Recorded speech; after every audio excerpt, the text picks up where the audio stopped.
আসসালামু আলাইকুম রহমতুল্লাহ। আমরা এসেছিলাম আজকে আমাদের সুকি এগ্রো পার্কে।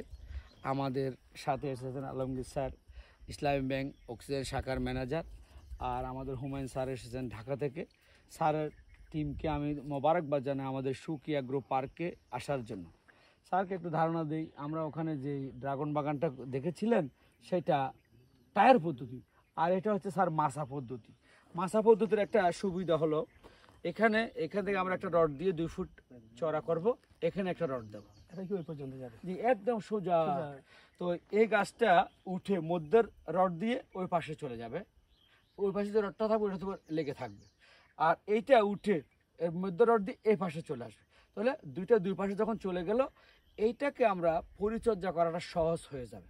তো সেজন্য আমরা এটা করেছি 1 বিঘাতে 3500 গাছ লাগানো। আর একটা মডেল সবাই করে ডবল লাইন, আমি করেছি সিঙ্গেল লাইন। এই পদ্ধতিটা আমি ইন্ডিয়ার যারা এই ড্রাগন বিজ্ঞানী আছে তাদের থেকে পরামর্শটা নেব।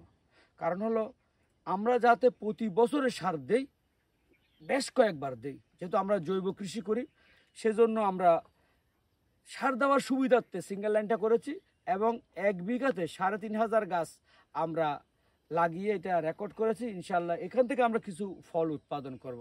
তো স্যার যদি কোনো প্রশ্ন থাকে বা আমার এই বাগান সম্পর্কে কিছু জানা থাকে আমাকে প্রশ্ন করেন। ধন্যবাদ আমাদের কৃষি যোদ্ধা এনাম ভাইকে, ওনার সুকি এগ্রো। আমি এখানে এসে আসলে আমার ধারণা পাল্টে গেছে। আমাদের বাংলাদেশে আসলে আমাদের যারা কৃষি যোদ্ধারা আছেন ওনারা যে অনেক কষ্ট করতেছেন আমাদের খাবার জোগানোর জন্য, আমাদেরকে সুখে রাখার জন্য, ওনাদের কাছে সমগ্র জাতিই কৃতজ্ঞ আমি মনে করি। আমি ইসলামী ব্যাংক বাংলাদেশ পিএলসি অক্সিজেন শাখার পক্ষ থেকে ওনাকে ধন্যবাদ জানাচ্ছি। আমরা গর্ববোধ করছি ইসলামী ব্যাংক বাংলাদেশ পিএলসি অক্সিজেন শাখা এই প্রজেক্টে সামান্য হলেও অংশীদারিত্ব করেছে আমাদের ইনভেস্টমেন্টের মাধ্যমে। তো আমি যেটা আপনাদেরকে জানাতে চাচ্ছি, ইসলামী ব্যাংক সারা বাংলাদেশে কৃষি বিনিয়োগে সবচাইতে এগিয়ে আছে এবং প্রায় সারা বাংলাদেশের কৃষি যে বিনিয়োগ তার সিংহভাগ কিন্তু ইসলামী ব্যাংক তার গ্রামীণ প্রকল্প এবং বিভিন্ন ব্রাঞ্চের মাধ্যমে দিয়ে যাচ্ছে। এবং ইসলামী ব্যাংক সবসময় আমাদের হেড অফিস থেকেও বারবার বলা হচ্ছে যে কৃষিকে প্রমোট করার জন্য। আমি এনাবা থেকে একটু জানতে চাইবো আসলে ওনার আমাদের ক্ষেত্রে বা আমাদের থেকে ওনার কোনো চ্যালেঞ্জ আছে কিনা, বা আমরা ওনাদেরকে আরও কোনোভাবে হেল্প করতে পারি কিনা। কারণ এখানে এসে আমরা দেখতে পাচ্ছি উনি একটা বড় সাম্রাজ্য, আলহামদুলিল্লাহ কৃষি সাম্রাজ্য, যেখান থেকে হয়তো বাংলাদেশ ভবিষ্যতে অনেক ফরেন কারেন্সি হয়তো আর্ন করতে পারে এবং এ দেশের যে চাহিদা সে চাহিদা মেটানোর পাশাপাশি ওনারও টার্গেট আছে, উনি বাইরে ইনশাল্লাহ করবেন। আমি আসলে মূলত আজকে এই বিষয়টা সবার দৃষ্টি আকর্ষণ করার জন্য আমাদের বিশেষ করে যারা অথরিটি আছেন, সংশ্লিষ্ট কর্তৃপক্ষ আছেন, আমি মনে করি যে আমি যদি এটা কোথাও কারো যদি একটু দৃষ্টি আকর্ষিত হয় যে আসলে আমাদের সবার এগিয়ে আসা দরকার। আমাদের যারা কৃষির সাথে জড়িত, আমরা জানি আমরাও গ্রামের সন্তান, আসলে কৃষি একটা তেমন লাভজনক একটা না, ব্যবসা না, এটা কিন্তু একটা জরুরি এবং প্রায়োরিটি, যেটা অগ্রাধিকার একটা খাত। তা ওনাদেরকে আসলে কিভাবে আমরা সহযোগিতা করতে পারি আমি আনাম থেকে একটু সেটা জানতে চাইব। ধন্যবাদ স্যারকে আমাকে একটু পরিচয় করে দেওয়ার জন্য, আমাকে কৃষি যোদ্ধা বলার জন্য স্যারকে ধন্যবাদ।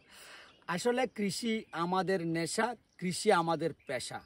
কৃষি যদি না বাঁচে এই দেশ বাঁচবে না। সেজন্য দেশের খাদ্য যোগান দেওয়ার জন্য আমরা মাঠে যারা আছি ওরা কিন্তু অনেক কাজ করে। অনেক সময় আমরা ব্যাংকের যে বিনিয়োগ, অনেক সময় এটা বেশি মুনাফা দিয়ে নিতে হয়, অনেক সময় কম মুনাফা দিয়ে নিতে হয়।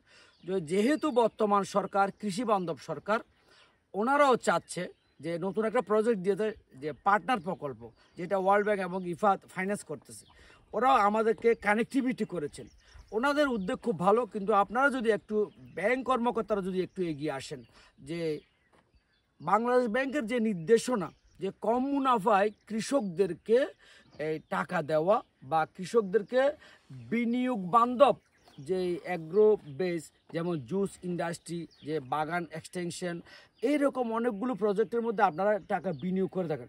বাংলাদেশ ব্যাংকের যেটা নির্দেশনা অনুযায়ী 4% আপনারা কিছু টাকা দিয়েছিলেন, সেই টাকাটা যদি আমাদেরকে দেওয়া হয় বা আমাদের মতো প্রান্তিক কৃষকদেরকে যদি দেওয়া হয়, তাহলে আমি মনে করি এই ফল আমরা বিদেশ থেকে রপ্তানি করে বৈদেশিক মুদ্রা আমরা অর্জন করতে পারবো।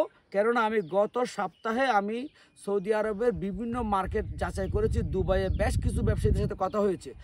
আমাদের যে ড্রাগন ফল ওনারা ওখানে নিচ্ছে, এটার চাহিদা ব্যাপক খুব।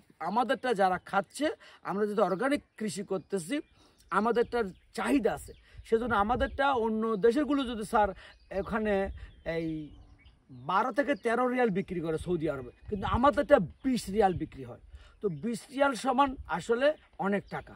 তো এখন খুচরা বাজারে যদি 20 রিয়াল বিক্রি হয়, তাহলে আমি এখানে যে টাকাটা আমি পাবো, বা আমাদের এখানে যে সরকারও ভর্তুকি দিচ্ছে যে এক্সপোর্টের জন্য, তো আপনারা যদি আমাদেরকে প্রান্তিক কৃষক যারা আছি কম মুনাফা যদি কিছু টাকা আমাদেরকে দিতে পারেন, যে গতানুগতিক ব্যাংক ছাড়া, তাহলে আমি মনে করি দেশের আপাম ব্যবসায়ী ওরা বাগান করতে উদ্বুদ্ধ হবে এবং খাদ্যের চাহিদা যোগান দেবে। এই জন্য আপনাকে ধন্যবাদ। আমি কর্তৃপক্ষের দৃষ্টি আকর্ষণ করছি যাতে আপনারা আমাদেরকে কম মুনাফায় কিছু টাকা দিতে পারেন। কিছু বাগানটা আপনাদের একটু দেখে আসেন। এটা হচ্ছে স্যার, এই প্রতিটা গাছে আমরা 4 ইঞ্চি পরপর গাছগুলো লাগিয়ে দিয়েছি, 4 ইঞ্চি পরপর লাগিয়ে দিয়েছি। এখান থেকে 10 ইঞ্চি পর আমরা কেটে এখানে জৈব সার দিয়ে দেবো, এখানে পানি দিয়ে দিচ্ছি।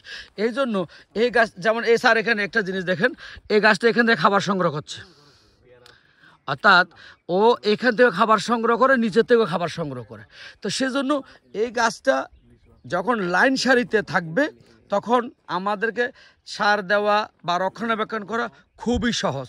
এখানে 208টি পিলার আছে, 208টি পিলারে প্রতিটা একটা পিলাতে একটা দূরত্ব 8 ফিট, আর একটা লাইন থেকে একটা লাইন দূরত্ব 9 ফিট। এই আদলে আমাদের এই প্রজেক্টটা করা। এটা একটা মডেল ফার্ম। এখানে আমরা আরেকটা এই সমস্যার সম্মুখীন হচ্ছি, সেটা হচ্ছে এইখানে উপর থেকে পাখি আসে, পাখি এসে পাক ফল যখন কালারিং হয়ে যায় এটাকে খেয়ে ফেলে। তো সেজন্য আমরা যেটা করতেছি, দুই পাশে 2টা বড় পাইপ দিয়ে, বিস্কার একটা পাইপ দিয়ে এটা নেটিংয়ের আওতায় নিয়ে আসবো।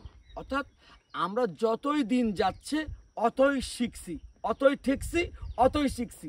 এটা নেটিং করে, আর এটা যেহেতু সোজাসুজি আছে, এখানে আমরা আধুনিক পদ্ধতিতে সেচ ব্যবস্থাপনাটা করব, অটোমেশন করব। যেটা বিদেশে আমরা যে চায়নাতে গিয়ে দেখে আসছিলাম যে ওরা ড্রোন দিয়ে পানি স্প্রে করে। তো আমরাও হয়তো সেই পদ্ধতিতে আসব, কিন্তু আপনাদের যদি বিনিয়োগ যদি আমাদেরকে দেন বা কম মুনাফায় যদি আমরা পাই, তাহলে আমরা কৃষকরা বেঁচে থাকবো। আপনাকে ধন্যবাদ। আপনার যদি কোনো ধন্যবাদ ভাইকে। ওনার আসলে এটা ওনার কথা না, সব কৃষকদের এই কথা আমি মনে করি। এবং আমাদের ব্যাংক আসলে খুব আন্তরিক এক্ষেত্রে। আমরা ইনশাল্লাহ যেখানে কর্তৃপক্ষের কাছে আপনার এই আকুতি, আপনার এই আবেদন আমরা ইনশাল্লাহ পৌঁছানোর চেষ্টা করব, যাতে আমাদের কৃষিখাত, যেটা আমাদের মেইন অর্থনীতির চালিকা শক্তি, সেটা যাতে টিকে থাকে, সেটা যাতে দিন দিন অগ্রসর হয়। আমরা ইনশাল্লাহ সেই লক্ষ্যে সবাই কাজ করব। আল্লাহ আমাদের সবাইকে তৌফিক দান করুন। ধন্যবাদ সবাইকে। আসসালামু আলাইকুম ওয়া রাহমাতুল্লাহ।